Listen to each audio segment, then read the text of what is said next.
to another episode of the Total R&B Podcast. My name is Loreena, and today I have another special guest with me today. He is an entrepreneur, he is a DJ, he is an educator, he is an author, he is the host of Adventures in Business with his co-host, Mandy Granziano. Hopefully I pronounced that correctly. He is the author of DJs Mean Business, One Night Behind the Turntables Can Spin Your Company's Success. And today he is here to speak about his upcoming book called The Quiet Storm, a historical and cultural analysis of the power, passion, and pain of R&B groups. Welcome to the podcast, Amani Roberts. How are you? I'm doing well. Thank you very much for having me, Loreena. I'm excited to be here with you. Well, I'm excited to have you. You're somebody that I've actually been following since the pandemic, so we'll get into that as well, how I discovered you and the whole community you created during the pandemic that helped us out a lot. But my first question for all of my first-time guests is, what is your first memory of R&B music? Like, what comes into your mind when I say that? Comes into my mind is when my dad used to wake us up on Saturday morning and be playing, whether it be the Isley Brothers, George Duke, Earth, Wind and Fire on the stereo downstairs, which we'd hear upstairs and it'd wake us up. That's my first memory. That is beautiful, and those are some really great groups also to be raised upon. So, and I know probably some of those groups you covered in your upcoming book, I would imagine, right? Yes, exactly. I love that. And what other artists did you listen to growing up as well? Growing up, so New Edition was probably the first group I really liked. I liked all of them, but this is the one that really I thought was mine. Jackson 5, the Jacksons were really popular. Earth, Wind and Fire, the Commodores were also popular. Then you get into the Gap Band, Cameo, those Yes. groups like the 80s too. Yes. Oh, dope. Those are all, it's so crazy that these groups that you name from like a different era, their music is still relevant today. So many DJs still play their music. When you go on Twitch or when you're going to the club, they still have like a segment where they take it like old school and they still play those amazing records by those bands. So that's amazing. Timeless. Exactly. So I want to talk a little bit about your career as a DJ, because I read up about a little bit that you went to Scratch Academy. You went there, you graduated from there, and I feel like you had this have this amazing career where you do like corporate gigs, you've worked with brands. On Twitch, you have like a whole community where you did like shows surrounding like music and stuff like that. So how did you get into DJing? I got into DJing probably like 18 or 19 years ago. I'd wanted to be a DJ for a long time when I first saw Biz Marquee way back in the day, but I didn't think it was a legitimate career. So I kind of waited and worked a corporate life. But then when I got to LA, I decided to kind of go for it. And that's when I was self-taught. Then one of my best friends said, you should really look at Scratch Academy because you can learn more. So that's when I went to Scratch Academy, went through the whole program. Then I finished, went back for the music production program. And that's kind of when my career took off. And yeah. So I'm sure we'll talk about how you found me on Twitch, because that was another era as well, a good 3 or 4 years there, and it continues to evolve. No, of course. So that's amazing that you started off self-taught and then you went and you got more into it by going to Scratch Academy. So that's amazing. And do you remember what your like first gigs were like, your first like paid gigs? First gig, I would open up for DJ Splat at the Brig, which then I got to have a residency there for like 4 or 5 years. I had a DJ friend and we would play summertime at this pool up in the valley, at this hotel. I did a wedding early on, and then I started getting into more and more corporate events. Wow. And what did you prefer anything at that time when you were doing like different things, whether it be opening up for the DJ, doing corporate gigs? Was there something that you preferred or you were just open to like any experience?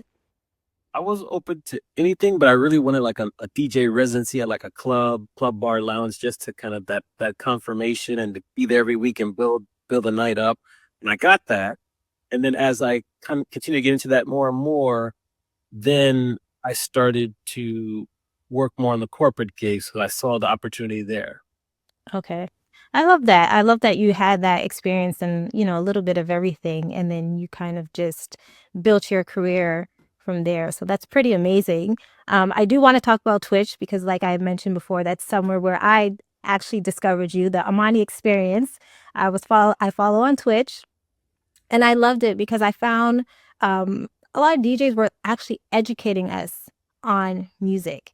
So of course, I have a love for R&B music. You would always play R&B music, the slow jams, the classics, some deep cuts, but there was also the education part in it. So what made you go to Twitch, and kind of how did you create your community? Because you have like a large following there and people really appreciate what you were doing.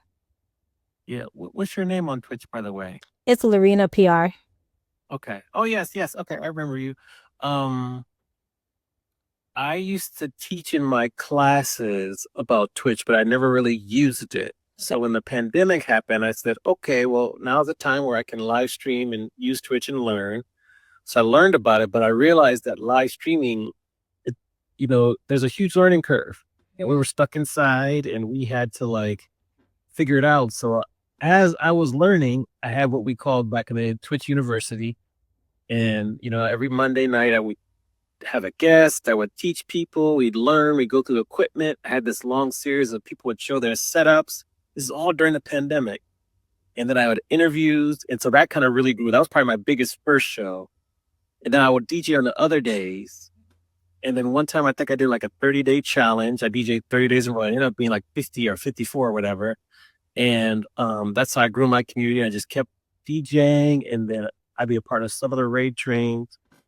Then I got to the game shows, and there wasn't really anyone doing game shows on Twitch in the music community. So I did like, I think one of the first was like, we did a dating show, and then we did like Name That Tune show. Then we had all the popular ones like, what was some of the ones we did? We had like The Price is Right. We did once or twice.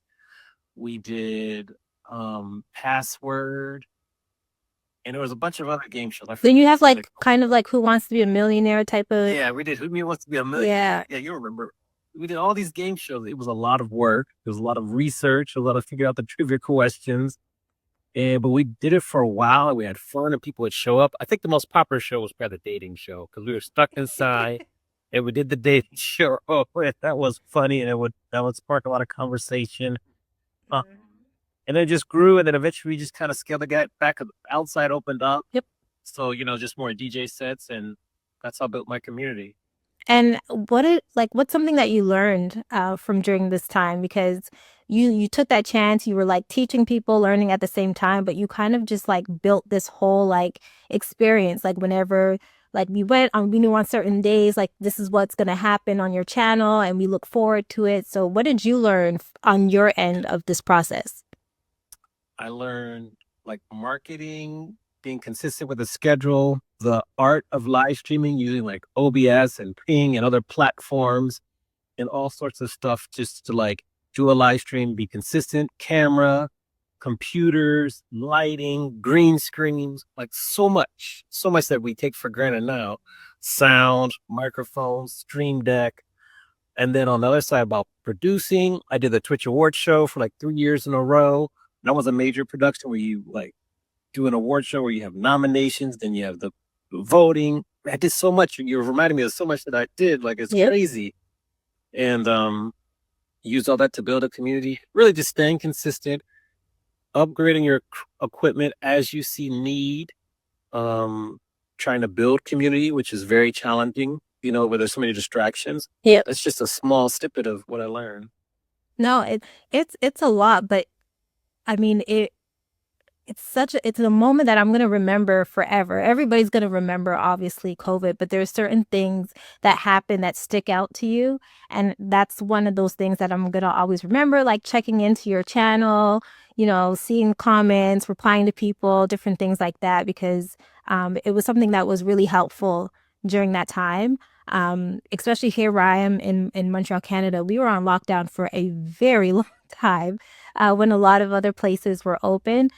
So I'm very thankful to like all the DJs that took time out and really learned how to do all these things. And I saw DJs helping each other, create like the fancy backgrounds, the overlays and everything and the ray trains. So it was just beautiful to see how everything developed. It was. It was like a nice era. It's probably a good pocket of like 2, 3 years. Like 2020, like 2023. Of course, there are still DJs on there. Yeah. I had to take like a hiatus because I wrote the book and I had to really, really like focus because that was a monumental effort. So I haven't been on Twitch in a while, but that was a nice era. Learned a lot. I used a lot of the skills I learned in my current work, and we'll see what happens in the future. No, of course. I like I said, it was such an amazing time. Like, of course, it was sad. There's a lot of like sad things that happened, but it was just also beautiful to see like everybody come together over the love of music. So that was great. So I do want to get into this book because I'm really excited. I did my pre-order, so I can't wait to receive it in February. So let us know, what is this book about? Mm. Okay, so first of all, thank you for first following my channel and watching my channel through the years. Thank you for the interest in the book. This book took me 4.5 years to write. I view it kind of as like my love letter to R&B and R&B groups. It will take you the first kind of 80%. It goes through each decade and it lists like the top 10 or 11 R&B groups based on a criteria of Grammy nominations, record sales, Grammy wins, Billboard Hot 100 charting hits, and then notable performances. And we go decade by decade, rating all the groups. They're put in the book in no particular order. It's alphabetical order in the book. There's some decades where I had so many groups I had to include. I have some honorable mentions. Okay. And each chapter will give you a highlight of the group, background. You get some pictures, which is a whole other story, which really made the book come to life. Then I reveal their Billboard Hot 100 charting singles, and this is the Hot 100 charts, not the R&B chart. It's the main chart, which is very important. And then I share kind of my favorite songs, then my favorite samples from each group. Okay. And then I give you my take in terms of my thoughts on the group.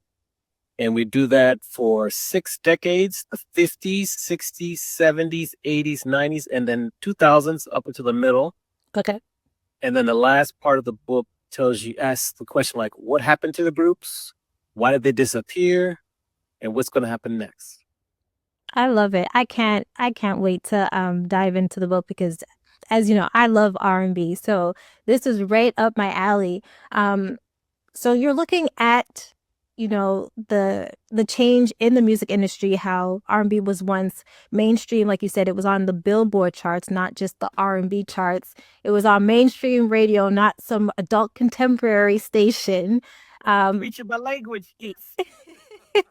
So, but why did you decide to focus on the groups to tell this story? Oh, I love this question. I think groups is primarily where the individual stars of mostly yesterday would come from. Beyonce came from Destiny's Child. You have Lionel Richie came from the Commodores. Those are 2 examples. Dinah Ross came from the Supremes. So that's how most of the stars came in yesteryear. Currently, R&B mostly is individual artists. They just start off individually. That's the way they do it. But I fell in love with groups like New Edition, SWV, TLC, Boyz II Men. So that was what I loved. I love the individual artists also. Of course. But when I was doing my thesis in grad school, there was something about the groups that were missing that really made me want to focus on it. And so that's what I decided to make my thesis on. And then it just grew from there. And I learned so much through research and talking to people. And it just made for a good topic for a thesis. And then I said, I could turn this into a book. And so I went for it. And that's kind of what we got to today. I love that. And it got me thinking too, because I like, just as I was like reading about the book and you mentioning all the different groups, like it takes me back to like watching those different like documentaries, like the Jackson 5, The American Dream, where you saw like all the kids in the neighborhood, they were in groups and they would do like competitions and talent shows. And then we don't see that. Like we don't see kids huddling together being a group. Um I was also saying this in another interview, like I don't really see a lot of talent shows for like the younger kids happening. I'll see like showcases for, you know, older artists, but I don't see the kids anymore coming together to make up like those dance routines or to like, you know, have the lead singer and the backup dancers. Like you don't see those things anymore. Like, do you feel now like we have the group Flow that, you know, put out an album last year and is doing well, but do you see that coming back from the research that you've done? It pains me to say that I don't see it coming back to the way it was before. I mean, you look at the 90s and you look at the charts, like and I say we, when I say we, I mean R&B groups. We were dominating the charts. MTV were everywhere, Grammys were everywhere. I think that there's a couple things that I mentioned in the book and some that I did mention in the book. You know, schools across the country cut like a lot of arts programming, arts education. And I think we're seeing the trickle down effects from that because there's just not a lot of programs anymore. So the pipeline is very empty. That's one reason, which I don't talk about in the book, which maybe the second issue I'll mention. And I think the way social media and the internet is, it's very individualistic. You have your channel, you can broadcast and stream one person. You have, like, I remember Justin Bieber got big on YouTube just by singing his cover. And that was a shift because it taught the industry that, oh, we only need one person and make it big. Then you have the financial impact in terms of it's more expensive to work with a group. You're managing 4 or 5 different personalities. You're doing choreography for 3 or 4 or 5 people. You're doing makeup for 3 or 4 or 5 people. Like, that's expensive. And so during the music recession, 2008 to 2013, record labels had to save money and they really chose a more individualistic genre, hip hop, and they pushed more money towards hip hop and they took away money from R&B. Now they could have done both. They didn't. That's probably a good subject for another book, for another day. But it is what it is. And it's not just R&B groups that are suffering, like rock groups are suffering, pop groups are suffering. I just chose to focus on R&B because of my love. And the one genre that's doing well is K-pop, and they're following the exact same blueprint that R&B groups have been doing for decades. So that kind of just gives you a long answer to your question, but the arts programs no more mom and pop record stores, very individualistic in terms of how we consume and create content. Financially, there's so many aspects, and we didn't even talk about it, and you mentioned it, but like radio, like I'm sure it's similar in Canada where in 96, the Telecommunications Act, that's the U.S. Law, went into effect. It was supposed to diversify radio and make radio show more artists and groups and just be more reflective of the local community. What happened is that you had 3 companies, Cumulus, iHeartMedia, Townsquare Media, bought up all the radio stations. It went to a playlisting format to save money. So if you're in Seattle, sure, the same thing in Montreal, Toronto, Chicago, DC, LA, you're generally going to hear the same songs on the radio because it's all playlisted format. And then they have syndication. So you're hearing the same programming across the country. All these factors have just led to the disappearance. Which is so crazy and sad at the same time. But you want to hear something that's even more sad? Where I'm from in Montreal, we do not have not one single station that plays hip hop and R&B, like solely hip hop and R&B. Oh. Not one. Toronto does have, they used to have 2, or maybe they still have 2. But things are being bought, like you said, by like the bigger stations. So yeah, a lot of it is slowly going away or being taken over. So we hear the same songs over and over again. So yeah, it is. Yeah, it's hard, I find. Really hard. It's extremely hard. Another thing I talk about in the book is like, if you remember back in the day, you had like Ebony magazine, Essence magazine, Jet magazine, Vibe magazine, for primarily like African American publications, which would serve as earned PR for all these groups. They would have features, articles consistently. Those all publications went away, just went out of business. The shift to the internet just really destroyed them. And that was one of the main earned media avenues for R&B groups. And so they never were really able to find a different venue or outlet to get consistent coverage. It just didn't happen. And so that's something that people forget about. But when you tell them, like, oh, that's right. Now I'm sure I think Essence is still print magazine. Yeah. The other platforms are online and digital, but it's not the same because they went to about 8 million monthly subscribers down to less than 1 million. That's a substantial loss of subscribers. It really is. But do you think that maybe I don't know, like on the business side, we kind of need to catch up with like how, the internet has taken over, streaming has taken over. Do you think maybe the media or we need to restructure something for R&B to take its place again mainstream? Because the artists are there. There's great music that comes out all the time and they're putting it out even more now. Do you think it's something where like we need to like kind of restructure, think outside the box? Yes, I think that that's a great point. You have what's called like the digital divide, where a lot of people of color don't have the same kind of access to the internet that maybe other people do.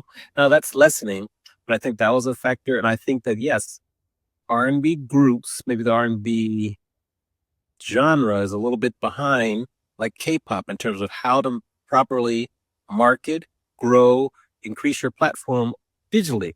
I think, yes, we're probably a little bit behind. So we need to look at what they're doing and figure out what can we do to grow the platform for the individual artists, and then look at what the K-pop groups are doing to stay relevant and stay, because they sell out stadiums. Yeah. So it works. What can we learn from them in terms of how they're marketing, how they're staying close to their fans, because they have a rabid fan following, and what can we do to duplicate that so that maybe a group like a Flow or some of the other new groups can follow the format and then kind of build on top of that. But I do think we are kind of behind. I'm not sure how to catch up. No, it's a good question. I'm not sure either, but I like how you said that to look outside of our genre to see what the other successful genres are doing. Because I feel like a lot of people look towards Black music and kind of replicated what was being done, and then they've kind of figured out a way to have it like take off to like crazy heights. So, yeah. They tell you success leaves clues. So let's follow the clues. Let's follow the breadcrumbs. See what they're doing that we can adopt, and maybe we can have the cycle return. Most definitely. And because you did like a lot of research for this book and it took, a couple of years for you to get this together, was there any information that you found that was like really surprising, or that you're excited for people to kind of find out about and read? I think what's surprising, but it's not really surprising, is like the top 2 reasons why groups break up. It's usually money, record deal issues, and then drug use. Ooh. That was not surprising, but kind of surprising. So many groups just with record labels just had money that was missing. I mean, we could use the Gap Band as an example. Gap Band has a long discography of songs and albums. Charlie Wilson makes more from his current music than he does from his older music, when it really it should be flipped, because his older music should give him consistent income, whether it be through radio plays, publishing, being put in movies, video games, commercials, etc. That's not the case. And that's just because there's a huge knowledge gap between the artist and the industry. Now, of course, that's one thing that I coach on and I try to help people in the industry learn, but it's just a huge gap and you see it consistently come up. I think another thing that surprised me is just how dominant R&B groups were in the 90s. and kind of the 70s. The 80s was a little bit of like a little lull. Mhm. I also was shocked that some of my favorite groups, like New Edition, never won a Grammy. Jacksons never won a Grammy. Really? So, yeah. See, that's you're surprised too. Like those are some things that really, really surprise you. Like it was really hard to get the clear critical acclaim for these groups, even though they have songs that are legendary. Belle Biv DeVoe, one of the best songs in hip hop R&B history. Poison never won a Grammy. Now TLC did very well. Boyz II Men did very well. In Vogue never had a number one hit. Really? Always had number two. Yes. Wow. See, these are these facts that are surprising. Then you flip it. The Supremes, they went on a run of 11 of they have 13 hits. 11 of the 13 went to number one. That's unprecedented in kind of the current era. That just doesn't happen. You might have 3 or 4 or 5 that hit one, but 11 out of 13. That's crazy. And then they, along with Destiny's Child, are the only groups based on my research where their last song went to number one on the charts. So right before Diana Ross, the Supremes, their last song went to number one. I think it was Lose My Breath with Destiny's Child went to number one, and then they kind of dissipated. Mm-hmm. Just all these crazy facts that you learn about. There's so much, and I just found it all during the research, and I continue to be surprised. I'm really shocked that the Jacksons don't have a Grammy. Like that really is crazy to me. And when you remember, Michael Jackson, Off the Wall, came out in like 79, 80, didn't win any Grammys for that, and he was hot. Yeah, I remember that. Very upset. And Thriller, which was 83, he got a lot of Grammys for that, so it's kind of like he came for that. But Off the Wall, which might be, some people say is just as good, if not better than Thriller, had no love. So it's interesting. The In Vogue thing just blows my mind because they were legendary during the nights, but no number one songs. They're competing against each other. And even like Boyz II Men, they went from playing, I got to remember the name of the festival that was in Philly, but they were at a festival, there was over 300,000 people in the audience. They suffered a decline where they were playing at performance centers in Charleston for 2,500 people. So just the peaks to where they were to when they went down to a little bit of a nadir, but now they have residency and they're coming back. So just they're like a very resilient group. Even the Whispers, they're one of my favorite stories. Their first single came out in 1964. Mm-hmm. They didn't hit the top 20 until 1979. They didn't hit the top 10 until 1987. So you imagine nowadays if a record label group would stick with it for 23 years before they hit their top 20, they'd be here and gone tomorrow. It doesn't happen. So their resilience is one of my favorite stories because in the music industry, 23 years is really like 69 years. You just multiply by 3. It's a long time. And they stuck with it. They collaborated with Babyface and L.A. Reid to get Rocksteady on the charts. Then they had a nice little rebirth when Will Smith sampled And the Beat Goes On, I believe, for Miami. So, yeah, and they just have an amazing story. There's just countless stories like that throughout the entire book. That's amazing. Like I said, I can't wait to read it because I also feel too that a lot of the stories of the R&B groups, they're not really captured. Like we do have on I think TV1, you have like a show called Unsung that will take a look into groups and singers and different things like that. But we don't have, a lot of documentaries that come out. Like we just have Luther that just came out at the top of this year. But I would like to see more of our artists, their stories being shared because I feel like there's so much good information that you're giving us today that I would love to see in like a documentary or something.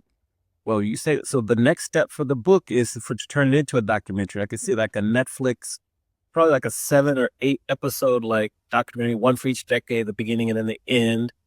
I'd love to write a book on TLC. Their story particularly is striking. They are one of only 2 U.S. female groups to ever earn diamond status, 10 million albums sold or more. The other group is the Chicks. Wow. So TLC is legendary. The but they had the issues with their record label. They went bankrupt twice. Like, that story needs to be told because it should be a cautionary tale for any group to really make sure that they own their IP, they get their songwriting credits, they get their publishing, so they get the long money. So I really want to like write a book about TLC. Hopefully I can collaborate with, Chili and T-Boz, and the estate for Left Eye. That's a goal. I want to write SWV story. Oh, yes. So many of these groups, like, they need their stories told. So this is like the first step, because I guess it's a good thing. Maybe it's not good. There's not really a book like this out there that captures the groups and the history. So it's, it's kind of unique, but there needs to be more. We need to tell the stories more. And if I'm the one that can start the conversation, then let's go.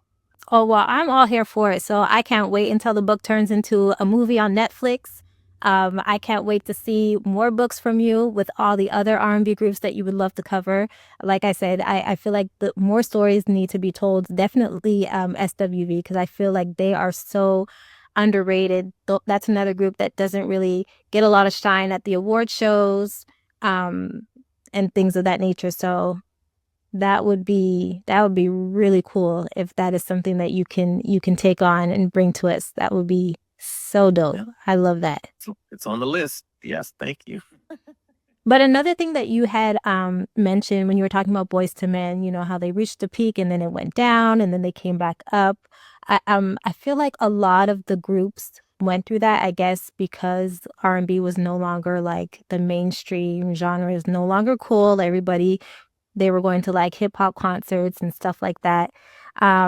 But do you see at least a resurgence with the R&B groups now with their performances? Because I see a lot more like concerts, like how SWV went out with different groups, and it was like the Queens of R&B. I'll see a lot of the older acts get together, kind of like a '90s tour, and they'll come together and they'll tour too. So I feel like maybe that's a good avenue for them right now. I wish there was more, but Right.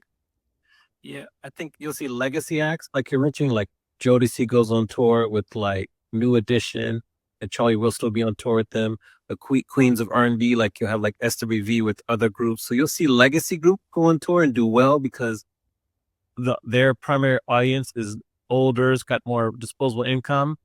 But where we're lacking is the newer groups coming through the pipeline. yeah. So that they can become legacy groups. Like you saw a blip on the radar with Sonic, 2-person group, Anderson .Paak and Bruno Mars. Yep. What I mentioned ideas in the book is like we could have a female group like that. I love Leela James. She could work well with like a SZA or her. They could form a group. Like that would be amazing, and have them stay together for a couple albums. So maybe the model is flipped, where they are individual stars first and then they come together as groups. That could work, but then they have to, be open to sharing the revenue, splitting the pie, but they still have their own individual brands. So that could be a possibility based on the success of Silk Sonic. But, we need more in the pipeline in terms of groups so that once these legacy groups kind of retire, there's no one to fill that space. Yeah, that is very true. And what do you think about the Soul Train Awards? Because I heard it's canceled this year, and that's such a huge platform for our R&B artists, which I was very like shocked that was happening. Yeah, I think award shows are tough. And Soul Train, maybe they'll come back when they get a different sponsor or different benefactors who can assist. But that's surprising, but not really. But we still have like the NAACP awards that I got, but maybe there'll be a new award show that would take its place. But it's hard. The Soul Train Awards have been around for a while, so it's hard to keep it going with like financing and funding when one of the main genres for Soul Train Awards was R&B. Yeah. So, you see a little decline there. So that's something to watch. Maybe someone can rescue it. But I would say I'm surprised, but not really. Not really. It's kind of, they're trending that way. Yeah. But I feel like the Soul Train was always like kind of in and out.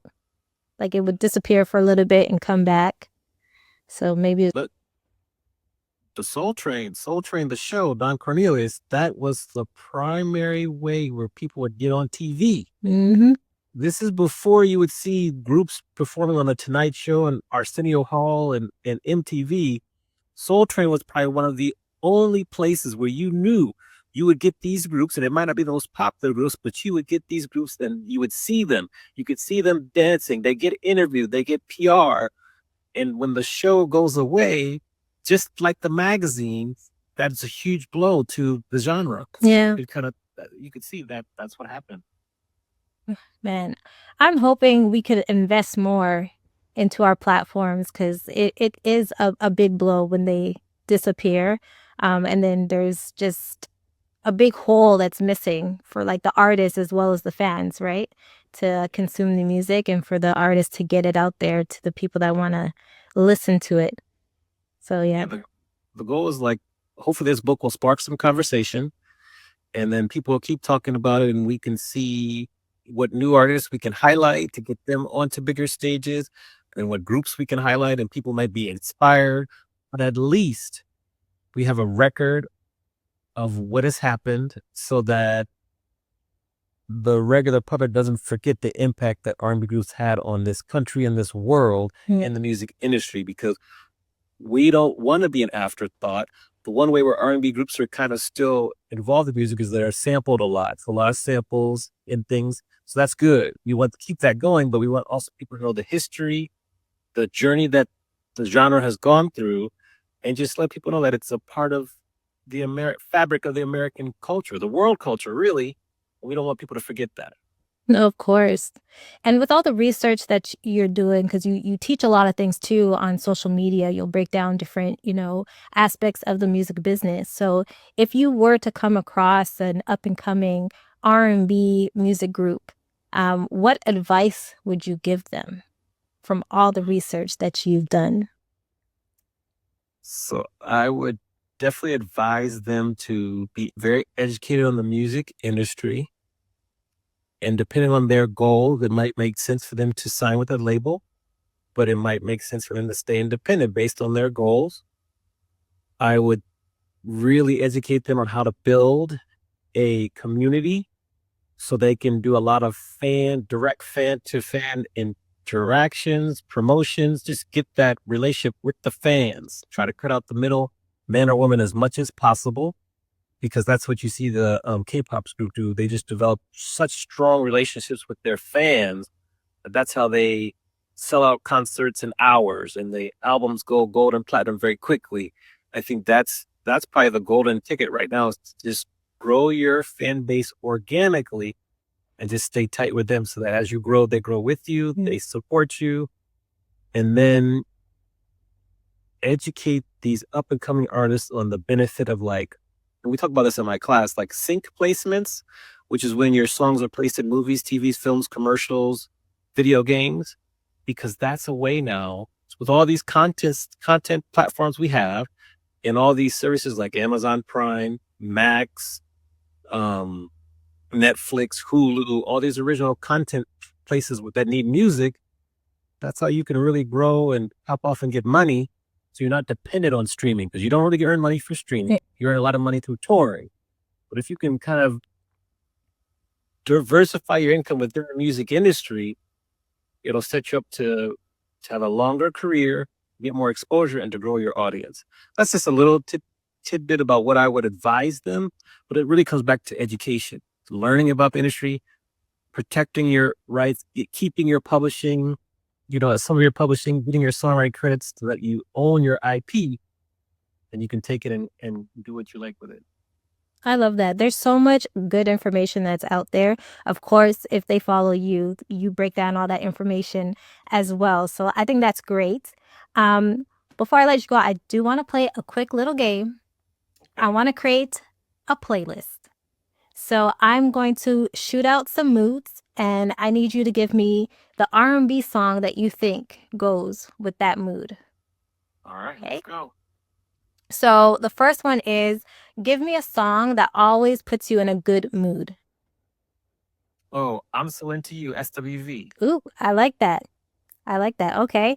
A song that you would listen to on a rainy day.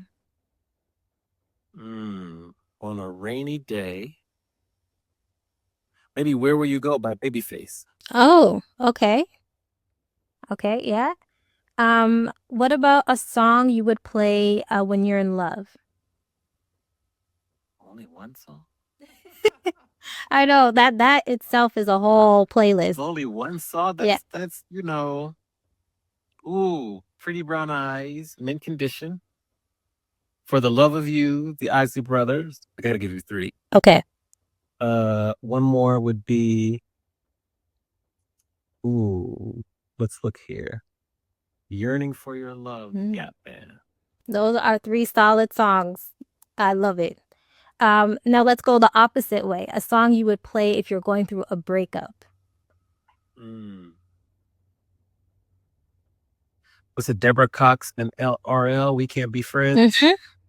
Yes, that's one. I can give you. I mean, we can go on, but that's one. Okay, give me another one. One more for that for a breakup. Valentine's Day is coming. People might get a little sad. Little sad love songs. Um, I'm trying to think of some groups or what's the scissor song I Hate You. Oh, That's a good one. yes. That's very bold. I like that one. Okay, what's a song that you can't help but dance to? Ooh, Outstanding, the Gap Band. Before I Let Go, Frankie Beverly and Maze. Classic. Give you one more. Let me think here. Let's see here. I'm trying to think of a group. I like Say My Name by Destiny's Child. Oh, that's another good one. Another classic too. And then the last one, what's a song that you think has the best lyrics?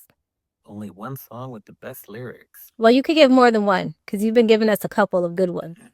I can't resist. Let's see the best lyrics. Ooh. So it might seem cliche, but Waterfalls by TLC, great message in there. Great message. What's the Miracle song with Smokey Robin? The Tracks of My Tears. Oh yeah, that's a really good song. There. Yeah, that one. Really good one. His pen is immaculate. Yes. Yeah, I think he that one is very hard to. That was like in the 50s or 60s. Yeah, that one. Whew. Oh, and there was Last Night in the Pips. Neither one of us wants to be the first to say goodbye. That's another good one. Just the title right there. Like, come on. Exactly. No, I feel like back then, I don't know what it they were so like vulnerable and real, but those lyrics like they just stand the test of time. Those are great picks. So Yeah, I mean, I didn't even get into like Jodeci or anything like that. We could talk about these for days. Great question. I know there's so many great songs. It's hard to choose like just one, especially when you like love R&B. It's like the hardest thing ever just to choose one song. Yeah, it's funny you say that because I've had 7 or 8 people unsolicited say I need to make a trivia game out of the book. And so when you have the lyrics and you have the facts, like we could have a whole lot of fun with that. Well, I think that would be dope if you do that. If you're on Twitch and you do it, I will be in attendance. I cannot wait because I always love learning new facts, new trivia when it comes to R&B and when it comes to artists in general. So I think it's so much fun. So I'll definitely be tuning in if that is something that you're gonna do, especially around like the book launch and stuff. That would be so cool. Yeah, I gotta figure that out. But yes, great. Thank you for the confirmation. No, of course. It would be great. So let everybody know where they can get the book, where they can, pre-order and get that before it's actually officially released. Yes, if you go to thequietstormbook.com, you can pre-order the book there. You can get 1 copy, 5 copies, whatever you want. There's lots of great benefits for getting multiple copies. Also, if you want to sign up for my newsletter, you can go to amaniexperience.com/quiz. Take that quiz. It'll let you know which R&B group you are, and then you'll join my mailing list. So do that. But those are 2 ways to reach me: get the book, join my mailing list, Amani Experience on all the socials. But that's where you can get the book. We're shooting for the USA Today bestsellers list. We're trying to get as many pre-orders as possible. So share it with a friend, buy it for gifts, and really just share it with people. Read it, tell me what you think, and let's create and continue to grow this movement. Of course. Well, like I said, I did my pre-order last night, so I'm excited to get it. Not sure if I'm on the mailing list, so I might have to go back and do that. Oh, I'll get you on the list. So I'm definitely going to do that to keep up to date. I follow you on social media, so anybody that's into the music business, DJing, definitely follow him because there's just so much knowledge that he gives all the time with his videos, and it's just really like fun and great to see. Also, you do trivia too sometimes on your videos on social media too, which I do appreciate. So definitely follow him online. And thank you so much, Amani, for coming on the podcast today. I really appreciate it. It's been my pleasure. I love talking about the book. I appreciate you having an interest and a love, and just thank you for your support in advance. No, of course. Anything you need, just let me know any way that I can support. Like I said, I'm looking for how this is going to expand into, a documentary or, a short film or what have you, and the things that you have going on in the future. So I'm always here to support what you're doing. So thank you for everybody for listening and watching. This is the Total R&B podcast. My name is Loreena. You can follow me online at total.rnb on Instagram, and I will be back with a brand new interview.